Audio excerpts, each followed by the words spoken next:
Of the several passages in Matthew chapter 10 that we studied last week, verses 26 through 31 dealt with fear, death, and the problem of evil. Now, in context, it primarily had to do with Yeshua's 12 disciples, what they might face as they journeyed through the Holy Land, taking the good news that the kingdom of heaven had arrived, and they were taking this to the Jewish population. Now, in the Pshat sense, the plain, literal sense, this concern was directly for the 12. And it was a warning by Christ that they would likely encounter angry opposition and some might not survive their mission.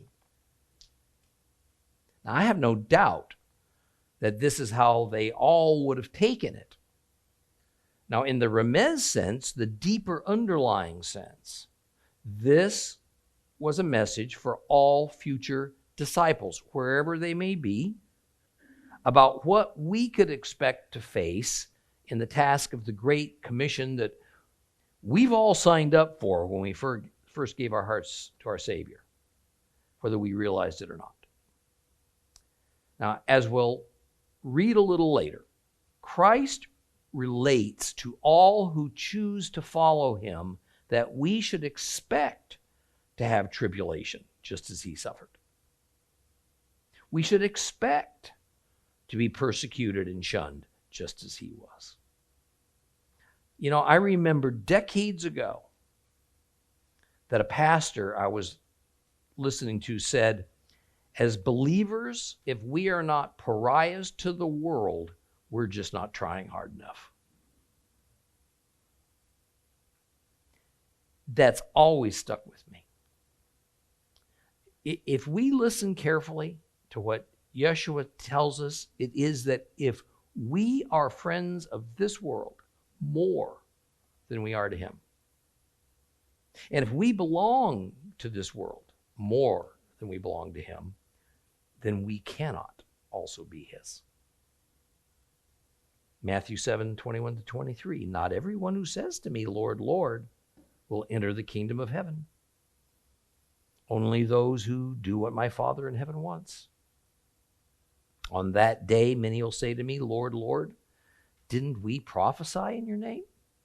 Didn't we expel demons in your name? Didn't we perform miracles in your name? And I'll tell them to their faces, I never knew you. Get away from me, you workers of lawlessness. See, this does not mean that in the name of Christ, we are to try to find ways to offend others or to make unnecessary trouble for ourselves. This doesn't mean that we aren't to show respect to others who disagree with our stance on Christ.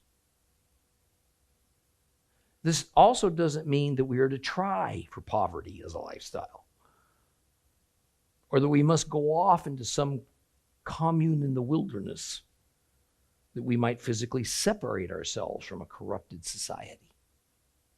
Quite the opposite, actually. We cannot be a light to the world if we disconnect and hide from it.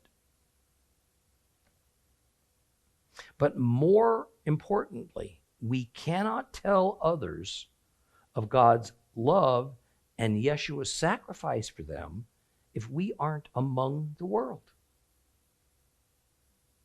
interacting with the world, dealing with the natural consequences that come from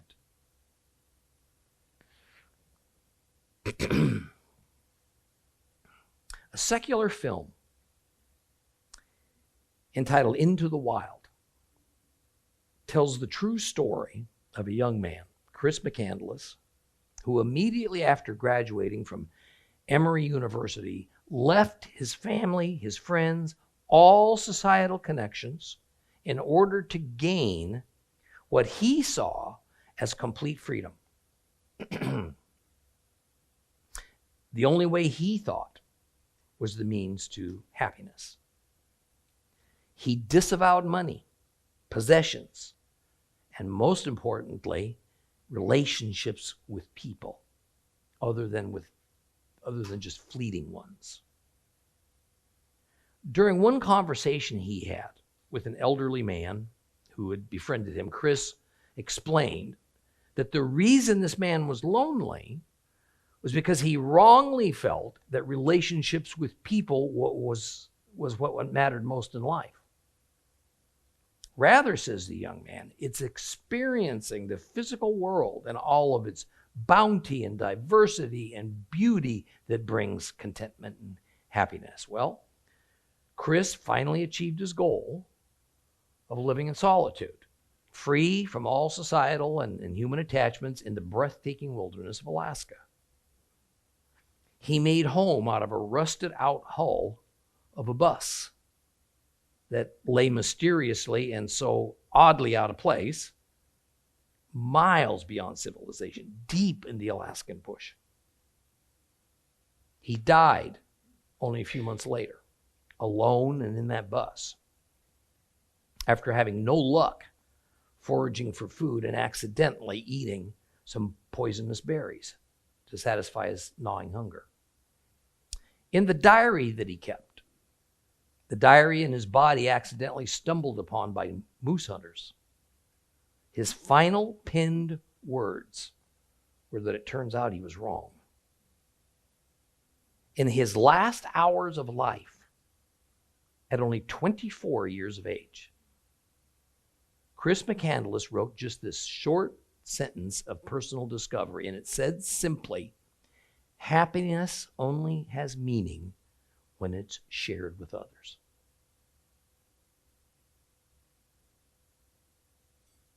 This was perhaps his way of saying that he at last understood that true happiness only blossoms when we love our neighbors as ourselves.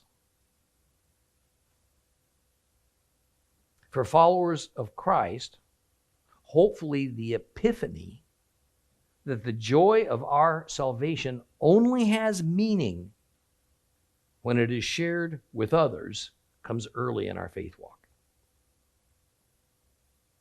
Let us vow to do that at whatever the cost, and to not have to stand before our God after our inevitable death and explain, probably not very well, that we thought that living only within and for ourselves, safely in these rusting out buses that we call our bodies, was where happiness resided. Because that means we never took Jesus' instructions to us seriously. Now, as for the issue of evil, and this perplexing question of how a loving and sovereign God could allow the world of his creation to become so sickly, so full of wrong, Yeshua simply reminds his disciples through an illustration that every human life matters to God, and that the Father values his human creations above his animal creations, even though he places great value on them as well. In the end, the answer to this question of the ages is that God is a mystery, and his ways are above our ways. Jesus also instructs that our bodies are temporary, and they can be destroyed in any number of ways. But our soul, that's separate, it's eternal, that only God the Father can destroy our soul. Therefore, we should not worry about our lives. So in response to this teaching, believers are to take on the attitude of Job, who in his darkest hour comes to understand that whatever happens on earth, good or evil, happy or sad, God not only knows about it, it has to be within his will for it even to happen. This is what true, honest, real, operable faith in God comes down to. We observe, we trust, and we do not demand answers that satisfy our preconceived perceptions. Let's move on to the next section of Matthew chapter 10. Open your Bibles to Matthew chapter 10. It's going to be on page, 1235, 1235. We're going to start at verse 32 and go on to the end. 1235.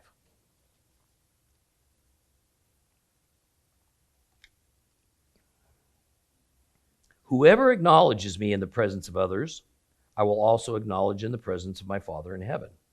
Whoever disowns me before others, I will disown before my Father in heaven. Don't suppose that I have come to bring peace to the land. It's not peace I've come to bring, but a sword. For I have come to set a man against his father, a daughter against her mother, a daughter-in-law against her mother-in-law, so that a man's enemies will be the members of his own household. Whoever loves his father or mother more than he loves me is not worthy of me. Anyone who loves his son or daughter more than he loves me is not worthy of me. Anyone who does not take up his execution stake and follow me is not worthy of me. Whoever finds his own life will lose it, but the person who loses his life for my sake will find it. Whoever receives you is receiving me. Whoever receives me is receiving the one who sent me.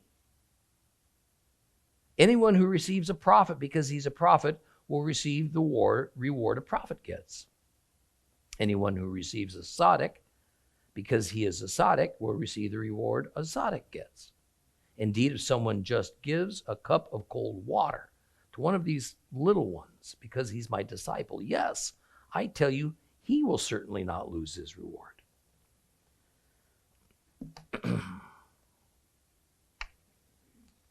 I think if I was one of the original 12 disciples, I'd be both perplexed and startled at what Yeshua just said to me.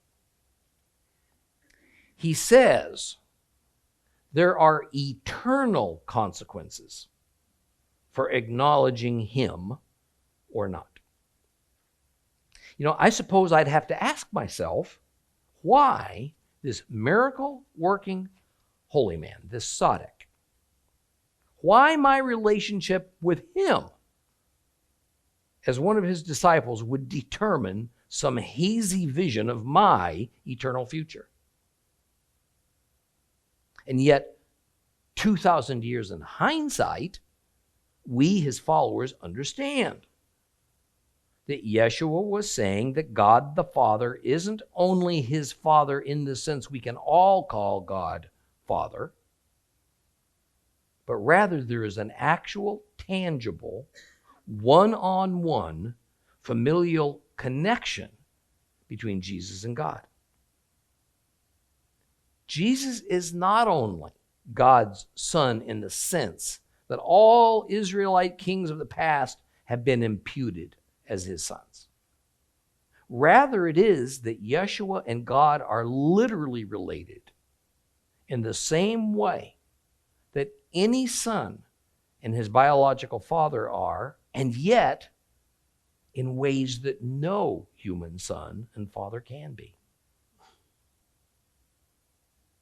Yeshua also says that merely intellectually and secretly accepting him is not sufficient. This acceptance must be visible and it must be public. For those who accept him, then Yeshua says that when he stands in the Father's presence, he'll acknowledge him. This statement of standing in heaven before the Father can only allude to Daniel chapter 7 and to Jesus referring to himself as the Son of Man. Let's briefly look to Daniel yet again.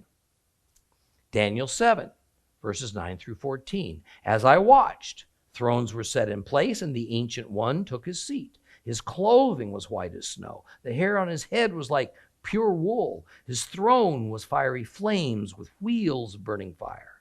A stream of fire flowed from his presence. Thousands and thousands ministered to him. Millions and millions stood before him. Then the court was convened and the books were opened. And I kept watching. Then, because of the arrogant words which the horn was speaking, I watched as the animal was killed. His body was destroyed, and it was given over to be burned up completely. Now, as for the other animals, their rulership was taken away, but their lives were prolonged for a time and a season. And I kept watching the night visions, when I saw coming with the clouds of heaven someone like a son of man. And he approached the Ancient One, and he was led into his presence. And to him was given rulership, glory, and a kingdom, so that all peoples and nations and languages should serve him. His rulership is an eternal rulership that will not pass away, and his kingdom is one that will never be destroyed. Undeniably, the 12 disciples were not entirely confident of what Yeshua meant. But for us, there is no reason to wonder, if only we'll consult the Bible. Yeshua is saying he is Daniel's Son of Man who stands in heaven before the Ancient One, the Father, and is given a kingdom to rule forever. Jesus says that when he, the Son of Man, stands before the Father, he will claim those who claim him. He follows this up by essentially saying the same thing, only in the negative. The complete Jewish Bible has Jesus asserting that for those who disown him, he will disown them before the Father. I can't go with that translation. The Greek word is amiomai. Amiomai. It means to deny. It means to reject. It means to reply no to something that's offered. The word disown has this sense of first having owned or having accepted something and later on disavowing it. But that is not what amiomai means. Thus, it is that when the 12 disciples present the person and the purpose of Yeshua to the Jewish people, there will be those who say no to it. And to those who say no to Yeshua, the Son of Man, he will say no to that person in front of the Father. So what are we to take from this? Let's take this in two stages. Stage one applies to the time of Christ. What would those 12 disciples think Jesus means by declaring that they and those Jews they encounter must accept him? See, thus far in his ministry, Yeshua hasn't even proclaimed that he's the Messiah, or that he's divine, or that he's the deliverer, even though the implications of his words are heavy. So it can only be that to them, he is saying that as their unquestioned master, they can have no other. He is demanding not only total allegiance to himself, but even a public confession of that allegiance. He says that the allegiance to him represents an allegiance to the Father. It's a big deal. By now, the 12 must surely believe that Yeshua is much more than a tzaddik in some undefined way, or there's no way they could accept such astounding claims and stipulations. And they must also believe that indeed he has this unique relationship with God, unlike any who came before him. Can they also accept all that Christ has implied and hinted at without him further clarifying or saying those things more plainly? Yes. This is indeed what Jesus expects of the 12, but also of all those Jews who will hear the message of good news from the 12. Stage 2, however, is that Yeshua is painting a much larger picture than the disciples can possibly comprehend at this time. This picture is for those who are living in the future latter days, the second latter days, not the latter days that the disciples are living in. It is the latter days that we may be living in the 21st century, although that can't be said with certainty, which culminates with the second appearance of the Son of Man. The second latter days. Well, that leads directly to the end times, meaning the apocalypse. So what Yeshua is explaining about whom he rejects and whom he accepts before the Father in heaven can only be a depiction of the final judgment, which has at its focal point, according to Daniel, the Son of Man, Christ. Some years later, the Apostle John in the book of Revelation will confirm this understanding in Revelation 1, 10 through 13. I came to be in the Spirit on the day of the Lord. And I heard behind me a loud voice like a trumpet saying, write down what you see on a scroll and send it to the 7 messianic communities, Ephesus, Smyrna, Pergamum, Thyatira, Sardis, Philadelphia, and Laodicea. And I turned around to see who was speaking to me. And when I had turned, I saw 7 gold menorahs, and among the menorahs was someone like a son of man, wearing a robe down to his feet and a gold band around his chest. Notice the timing. Oh, this is important.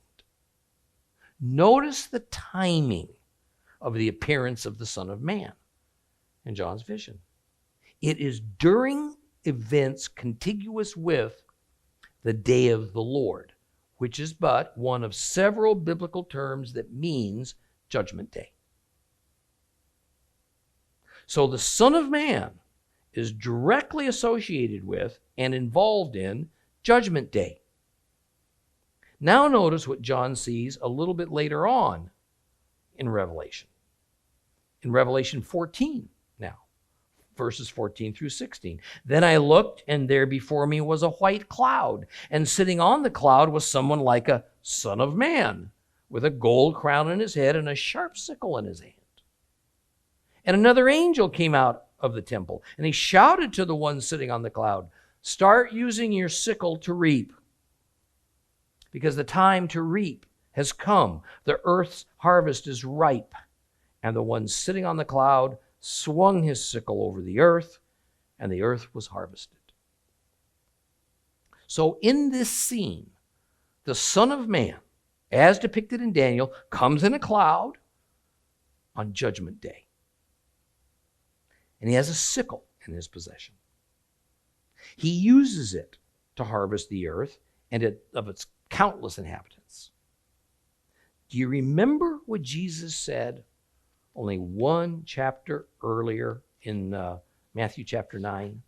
Matthew chapter 9, 37 to 38. Then he said to his Talmudim, the disciples, the harvest is rich, but the workers are few. Pray that the Lord of the harvest will send out workers to gather in his harvest. So the Son of Man, harvesting the earth, coming on a cloud, and Judgment Day, they're all wrapped up in a nice, neat package for us to see. But the timing for the Son of Man to do these things was not in the first century.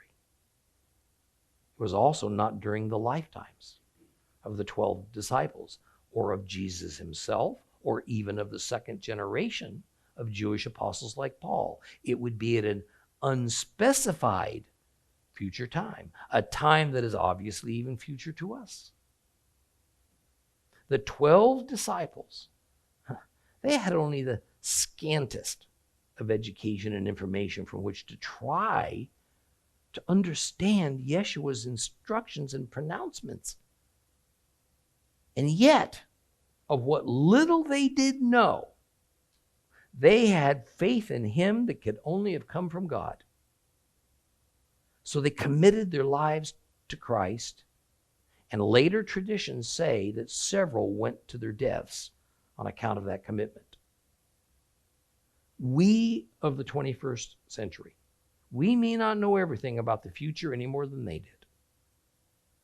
But we can know from the biblical record who Yeshua is in fine detail.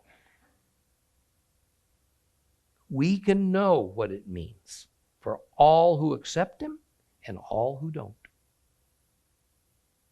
Well, let's move on to verse 34. Beginning with verse 34 on until the end of the chapter, there's such an important theme that often gets confused or is missed altogether. And so it establishes wrong expectations among believers. It is this. It is that the present age, meaning our present time, is not, it will not be a time of peace. There will be no utopian dream realized on earth, no matter how hard mankind or the church tries to establish one. Peace comes later, not now. It occurs when the millennial kingdom arrives. Now, the millennial kingdom is not a different kingdom from the kingdom of heaven. Rather, it is the final stage of development of the kingdom of heaven to its fullest, to its most complete, that it will ever be on this present earth. For Jesus to say that he brings a sword to inaugurate this kingdom of heaven on earth seems a little bit strange. A sword is symbolic of division. But he goes even further, and he states unequivocally that bringing peace to the land, Eretz Israel, is what it means, is not his current mission. I imagine this was sweet news to Simon the Zealot and Judas the Sicarim. They both must have gleefully thought that Yeshua was implying that he was going to lead them in an armed uprising against the Romans. But his next words might have put a damper on their hopes, because Christ says that the sword he brings is meant for a division within families. I mean, how are we to understand this? Is Jesus declaring war on households? See, in first century Jewish culture, the head of the household, usually the father or the grandfather, decided about the form of religious belief that the whole family would hold and practice. The issue for the Jews was not, of course, about which God to worship. Rather, it was about which master, which rabbi, so to speak, and which synagogue to follow as their religious authority. So while family division over religion no doubt must have happened occasionally, it really wasn't much of a problem in Jewish society then. Thus, Yeshua has once again startled his 12 with his words. He claims that his presence inaugurates a new dynamic. A household will no longer practice its faith based on the choice of the head. In fact, different members of the household will choose differently on account of Christ. Even more, Yeshua demands that each member must choose him on their own. No one can choose for them. It doesn't matter what parents or siblings might think. See, I don't think an average Gentile Christian today can even imagine the enormity of what Jesus is proposing. But ask a Jew who's accepted Christ what that meant for them. And many will tell you stories of the high cost that accompanied it. Yeshua's words are emotionally charged, to be sure. They are also structured for maximum effect. The words are in no way an attack on family. The jaw-dropping bottom line is that each family member is not only responsible to God for his or her own choice, but that allegiance to Yeshua may well bring chaos to a formerly cohesive family unit. From here forward, Yeshua declares, no Jewish son can say, but I'm not responsible for whom I place my faith in. My Father decides. No Jewish daughter can say, I want to choose Yeshua, but my mother told me I can't. So she bears the responsibility, not me. And to emphasize his point, Messiah continues in verse 37 by saying that the highest allegiance of every family member must be to him, not to the head of the household. In fact, if a first person makes allegiance to the head of the household or to the parents, the top priority above Christ, then they're just not worthy of him. I want to say this more plainly. Such a decision to place anyone or anything above Yeshua disqualifies that person as his disciple. Now, those of us that are 2 millennia removed from when the 12 disciples heard this severe instruction, think of it, I don't know, kind of an abstract, spiritualized way that may or may not have some tangible effect on our lives. But the 12 and their families, and those Jews and their families that heard the good news, they took it in a physical, tangible way. They would have to practice it and live it out, and almost certainly much family strife would erupt. Well, Yeshua is clearly drawing upon Micah chapter 7, which was associated with the end times and judgment day. Even among the common Jews of Christ's day, they knew about this. Micah 7, 5 and 6. Don't trust in your neighbor. Don't put confidence in a close friend. Shut the gates of your mouth even from your wife lying there with you in bed. For a son insults his father. A daughter rises against her mother. A daughter-in-law against her mother-in-law. A person's enemies are the members of his own household. See, little brings long-term heartbreak to any person than marital splits and family strife. In the era when it was the norm that 3, even 4 generations of a family would live in the same household, the pain of family conflict, oh, that was so much more severe. So Jesus' message is not a welcome prediction. It says, before the messianic age of peace finally arrives, everyone's going to pass through some type of affliction. And all the more so when one decides to follow him. Even so, Christ makes it clear that following him is more important than marital or family harmony.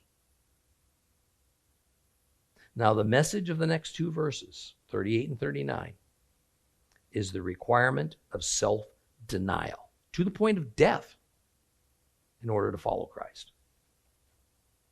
Now, while perhaps some red lights might go off in us because of Matthew putting the mention of the cross in the complete Jewish Bible, it says execution stake. But putting this mention of the cross into Christ's mouth this early in his ministry, the reality is crucifixion in his time was a nearly daily event. Because Romans were exempt from crucifixion, it was applied almost exclusively to Jews. Thousands of them in the Holy Land. Only Jews. Crucifixions were very public. They were always done on hilltops or along the most traveled roadways so the most people would see them. It was intended to act as a deterrent against disobeying the laws of Rome or inciting rebellion. There is no getting around a hint at martyrdom. Yet I think this really has more to do with an all-in type of commitment to Christ, and therefore is much less about our death than it is about prioritizing our lives around an unequivocal trust in Him. That is, the use of the word cross in his statement is not about an expectation of dying for the cause. Rather, it is symbolic of a complete alteration of our lives to reflect our newfound faith. Now, verses 40 through 42 provide me an opportunity to explain my regular use of calling Jesus an agent of God, which I know from emails bothers some of you.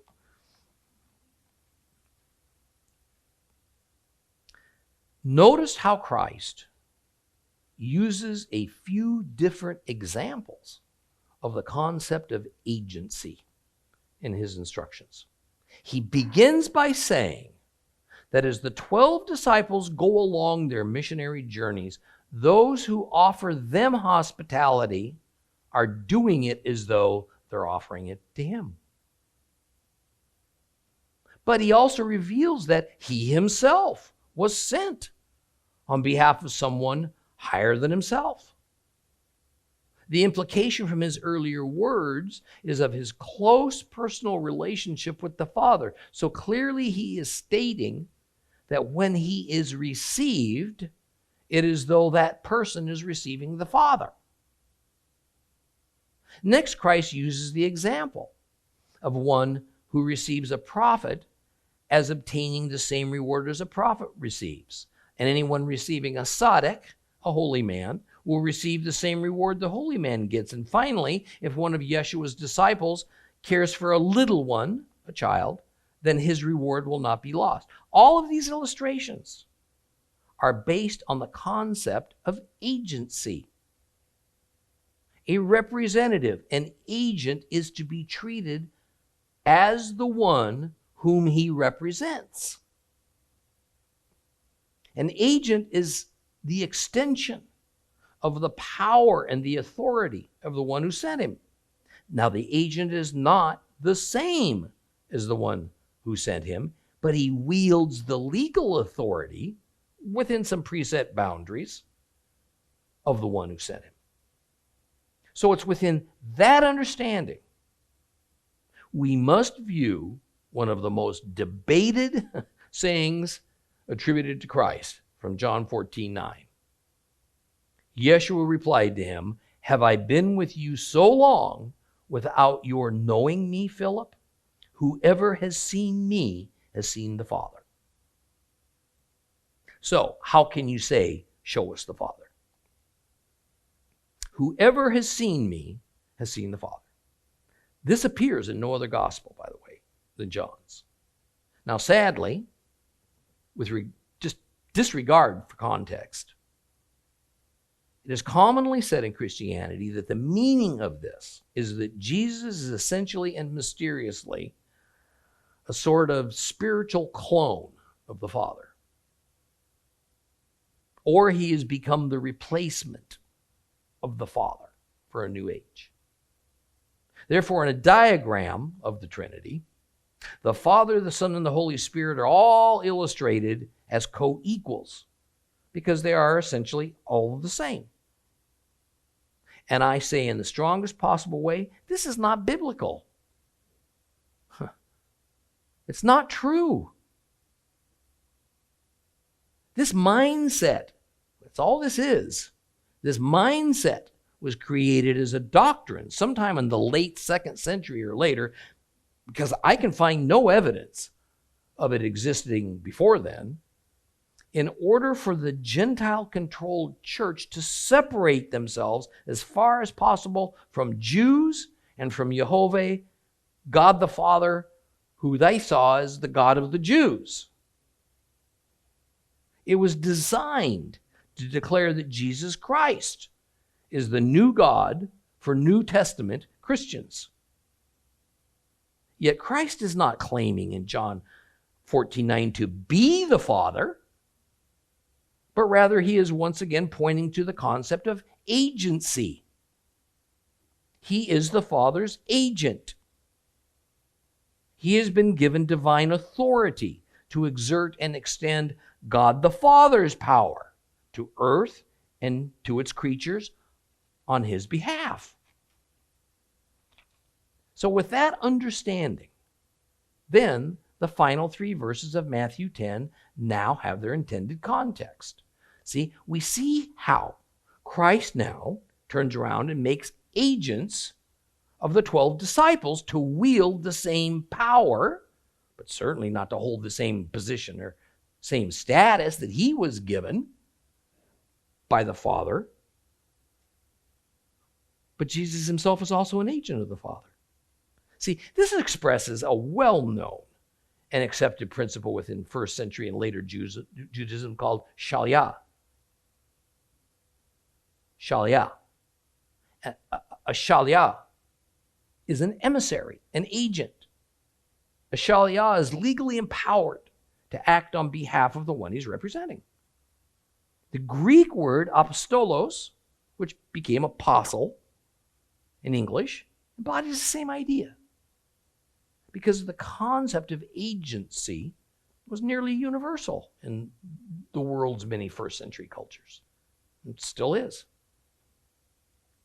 Now, earlier in chapter 10, verses 1 and 8 specifically have Yeshua granting the powers of healing, exorcising demons, cleansing the unclean, even resurrecting the dead to the 12.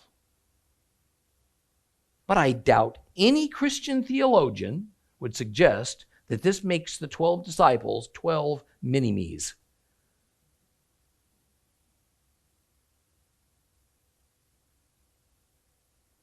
The 12 disciples have not become 12 Yeshuas just because they've been granted the power to do the things he did. But they are his 12 agents. The ICC commentary on this section of Matthew 10 offers this: behind the ever-changing preachers of the gospel, there stands the Son of God himself, and behind him, God the Father. Let's move on to Matthew chapter 11. Won't get too far into it, but we're going to go ahead and read the whole chapter. Open your Bibles to Matthew chapter 11, which starts on page 1236.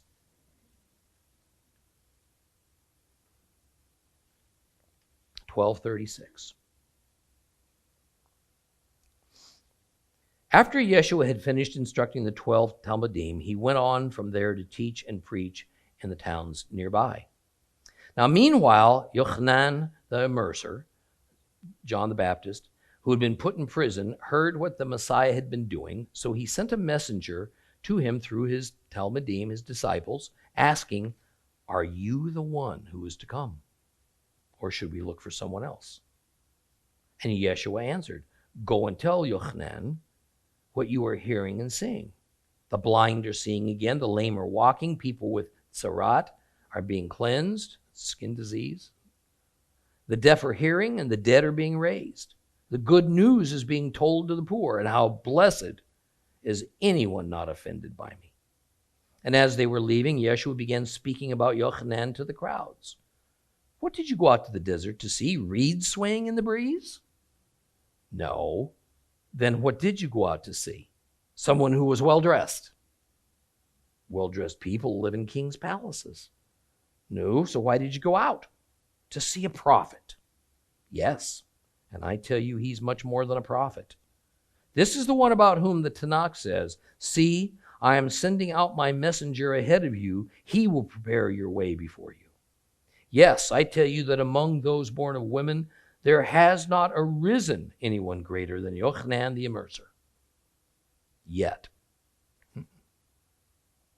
the the one who was least in the kingdom of heaven is greater than he. From the time of Yochanan the Immerser until now, the kingdom of heaven has been suffering violence. Yes, violent ones are trying to snatch it away. For all the prophets and the Torah prophesied until Yochanan. Indeed, if you are willing to accept, he is Elijah, whose coming was predicted. Now, if you have ears, then hear. Oh, what can I compare this generation with? They're like children sitting in the marketplace, calling out to each other. Well, we make happy music. Why won't you dance? We made sad music, but you wouldn't cry. For Yochanan, John came fasting, not drinking. So they say, he has a demon. Now the Son of Man came eating freely, drinking wine. So they say, aha, a glutton and a drunkard. A friend of tax collectors and sinners. Well, the proof of wisdom is in the actions it produces. Then Yeshua began to denounce the towns in which he had done most of his miracles, because the people had not turned from their sins to God. Oh, woe to you, Chorazin, and woe to you, Bethsaida. Why, if the miracles done in you had been done in Zor and Sidon, they would have long ago put on sackcloth and ashes as evidence that they had changed their ways. But I tell you, it will be more bearable for Zor and Sidon than for you on the day of judgment. And you, Capernaum, will you be exalted to heaven? No, you will be brought down to Sheol. For if the miracles done in you had been done in Sodom, it would still be in existence today. But I tell you that on the day of judgment, it'll be more bearable for the land of Sodom than for you. It was at that time that Yeshua said, I thank you, Father, Lord of heaven and earth, that you concealed these things from the sophisticated and educated and revealed them to ordinary folks. Yes, Father, I thank you that it pleased you to do this. My Father has handed over everything to me. Indeed, no one fully knows the Son except the Father, and no one fully knows the Father except the Son, and those to whom the Son wishes to reveal him. Come to me, all of you who are struggling and burdened. I will give you rest. Take my yoke upon you and learn from me, because I am gentle, humble in heart, and you will find rest for your souls. For my yoke is easy, my burden is light.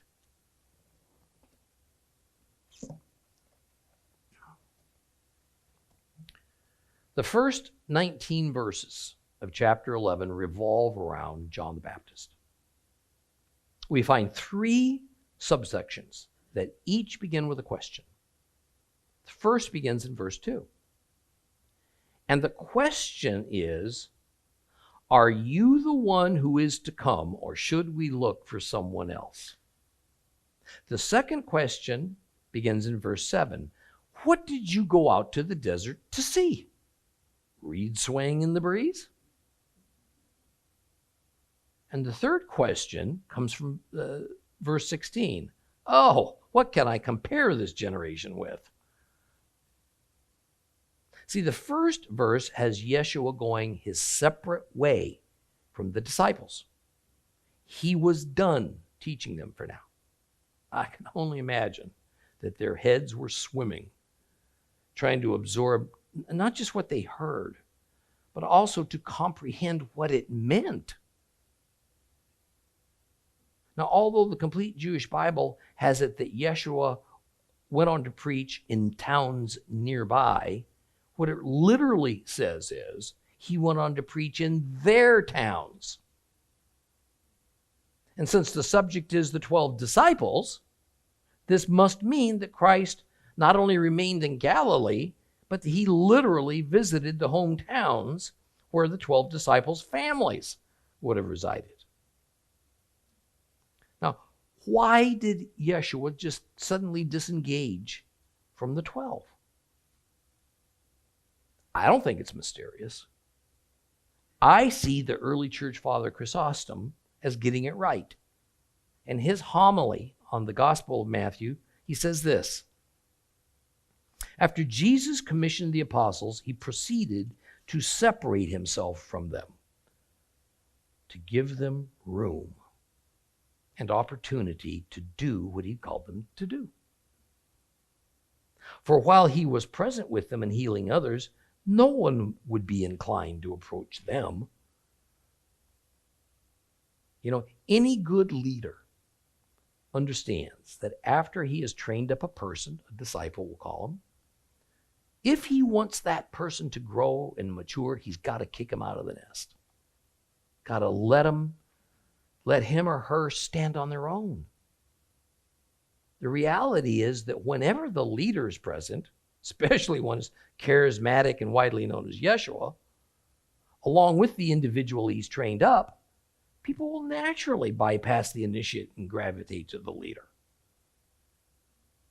That's not good for the development of that person.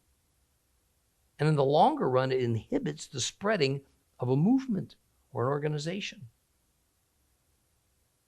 As the 12 disciples were now deep into their own missionary work, having been sent out in pairs, and as Yeshua was intentionally going it alone for the moment, as he visited towns in the Galilee region, John the Baptist suddenly re-enters the scene. However, John is not present because he's in prison. Now, Matthew does not give us the reason at this point. According to Josephus, in his notable work Antiquities, John the Baptist was being held at Herod Antipas's hilltop fortress at Machaerus. This is not located in modern-day Israel, but rather it's in Jordanian territory, about 15 miles on the east side of the Jordan River. According to Josephus, it was there that John the Baptist was finally executed. Mark 6 and Matthew 14 both deal with the execution. And they say that it was as a result of a vengeful act of Antipas's wife, Herodias, because John, out of some unknown motivation, decided to publicly condemn their marriage. He was beheaded. However, Josephus says Antipas's real motivation was political. He feared John and his flock would incite Jews against him. I go with that. It makes far more sense because kings were always on the lookout for people with a following who could foment a threat to the throne. Well, John instinctively knew he was never going to leave that jail alive. And as he languished there, realizing that his days were numbered, pondering about who he was and what his life's legacy might be, he became troubled. So he sent 2 of his own disciples to find Yeshua in order to give him a message. The message is one that has vexed and even dismayed many believers, including Bible scholars, for centuries. The message the 2 disciples are to present to Christ and then come back to John with a response, hopefully before he's executed, is in the form of a question. Are you the one that's to come, or are we to look for another? Such a question could only come from the agony of doubt. The fallout of that question is what we're going to discuss next time.